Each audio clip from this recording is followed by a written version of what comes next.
ঘুরতেছে, এটা নিজের বাড়ি মনে করতে হবে। আপনি নিজের বাড়ি হয়ে কি একটা ফ্যান অর্ডার তো ঘুরতে দিতেন নাকি বলেন?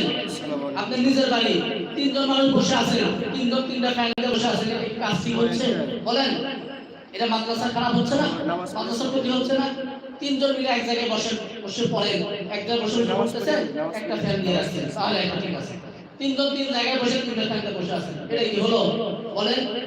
এটা মাদ্রাসার কারেন্ট নষ্ট করে। এখন গরমের সিজনে কারেন্ট বিল অতিরিক্ত আসছে, প্রচুর টাকা কারেন্ট বিল আসে। এই কারেন্ট বিল আপনাদেরকে সেভ করতে হবে, কারেন্ট বিল কমানোর ব্যবস্থা আপনাদের করতে হবে। পাঁচজন বসে আছেন, পাঁচজন এক জায়গায় বসে একটা দুইটা ফ্যান দেন, একটা ফ্যান দিলে পাঁচজনের চলে। এখন পাঁচজন যদি তিনটা ফ্যানের নিচে বসেন, অথবা পাঁচজন পাঁচটা ফ্যানের নিচে বসেন, পাঁচটা ফ্যান দিয়ে রাখেন, কারেন্ট বিল বেশি আসবে। হেফাজত করতে হবে এগুলা।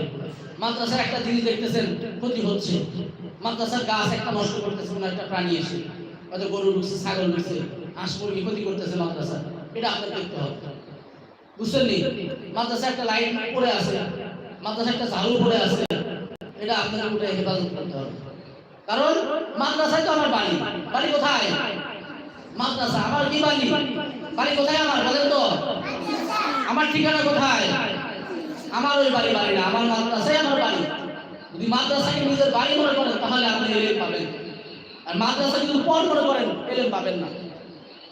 ছাত্র জামানা থেকে সারা জীবন মনে রাখবেন, যতদিন পর্যন্ত আল্লাহ হায়াতের কাজ করবেন, ততদিন হায়াত দেবে, ততদিন পর্যন্ত মাদ্রাসাকে নিজের ঘর মনে করবেন। যেখানে থাকেন না কেন, আল্লাহ আপনাকে ভালোবাসবেন, রসুল আপনাকে ভালোবাসবেন, রসুলের ঘর আপনার ঘর মনে করবেন, আল্লাহর ঘর মসজিদকে নিজের ঘর মনে করবেন। মসজিদ মাদ্রাসায় কোনো সময় আদাওয়াতি করবেন না, যে জায়গায় থাকেন না কেন। আপনি যদি মনে করেন মাদ্রাসায় একটা ফ্যান করতেছে, না করেন, ওই রুম তো আমাদের না, অন্য রুম, ওরা হয়তো ভুলে রেখে গেছে, ফ্যান বন্ধ করে নাই। আপনি দেখতেছেন ফ্যান করতে, সঙ্গে সঙ্গে ফ্যানটা বন্ধ করে দিলেন। দিনের বেলা লাইট জ্বলে গেছে, হয়তো কোনো কারণবশত লাইট জ্বলে গেছে, ফজরের সময় উঠে সঙ্গে সঙ্গে লাইটটা বন্ধ করে দিলেন। এগুলো হেফাজত করতে হবে, হেফাজতের দায়িত্ব আপনার আমার হেফাজত করতে হবে। এটা নবীর মাদ্রাসা, এর সম্পদ কার? নবী। ইন্নাল উলামা ওয়ারাসাতুল আম্বিয়া ওয়া ইন্নাল আম্বিয়া'i লাম ইউওয়ারিসু দিনারা ওয়ালা দিরহামা ওয়া ইন্নামা ওয়ারাসুল ইলম। রাসূল পাক সাল্লাল্লাহু আলাইহি ওয়াসাল্লাম তো আর আসবে না, কোন নবী আসবে না। ইন্নাল উলামা ওয়ারাসাতুল আম্বিয়া, উলামায়ে ইকরামই হচ্ছে কি আম্বিয়াদের ওয়ারিস, নবীগণের ওয়ারিস। নবীগণের ওয়ারিস কারা? এই উলামায়ে ইকরাম। উলামায়ে ইকরামের কাজ কি? নবিয়ানা কাজ করা, দ্বীনের কাজ করা। লাগাদওয়াতুন ফি সাবিলিল্লাহি আও রাওহাতুন খায়রুম মিনাদ দুনিয়াই ওয়া মা ফিহা।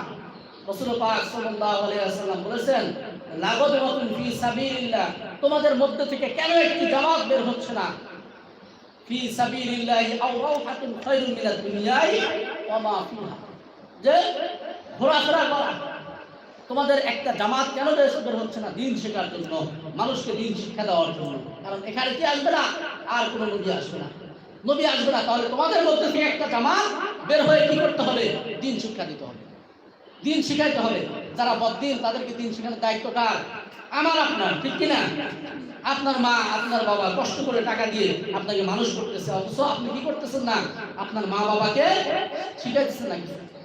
আপনি একটু তাসাউদ শিখান আপনার মাকে। এই 14 দিন আপনি বাড়িতে ছিলেন, মাকে একটু তাসাউদ শিখাতে পারতেন, দরুদ শরীফ শিখাতে পারতেন, একটা সূরা শিখাতে পারতেন। যারা নুরানিতে আছেন, যারা বাড়িতে যান, বৃহস্পতিবার বাড়িতে যান, তারা মাকে একটু শিখাইলেন, বাবাকে একটু শিখাইলেন, আব্বা নামাজ তো এইভাবে পড়তে হয়, রুকু তো এইভাবে করতে হয়, সিজদা এইভাবে করতে হয়, এইভাবে সূরা ফাতিহা করতে হয়, তেলাওয়াত করে তাকে শিখাইলেন। মা থেকে একটু তেলাওয়াতটা শুনলেন, ও মা একটু তেলাওয়াত করেন, আম্মা একটু তেলাওয়াত করেন, দেখি আপনার তেলাওয়াতটা কেমন।